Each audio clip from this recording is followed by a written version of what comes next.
तो ये भैया सुबेरे सुबेरे उठनी है, मुंह धो के कुदारी उठा के हम चल दनी खेत में। खेत में तो जा तनी तनी के मालूम तो नहीं हुई का करे जा तनी, चल तनी देखाओ तनी भैया लोग देख खेते में हइये करे आइल बनी हम।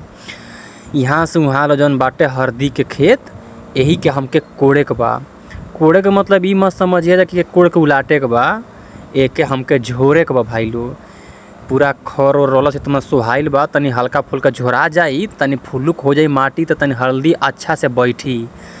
तो देखा भाई कुछ समय के बाद कोड़ले के बाद हमार दम शरीर में तनी गर्मी होखे लागल हो। देखा यहाँ से वहाँ कोड़ दिल बानी, फिलहाल इतना समय कोड़ले बानी।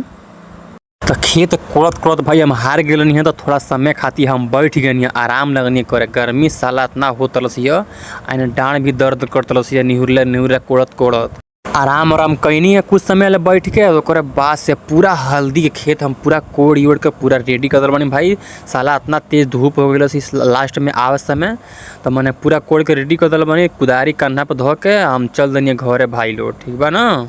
तो हाथ गोड़ धो के पूरा फिट हो गई है, तब चल गई खाना वाना खाए। तो भाई लोग मिल तनी से कोनो और नया ब्लॉग में, तब तक के लिए बाय बाय।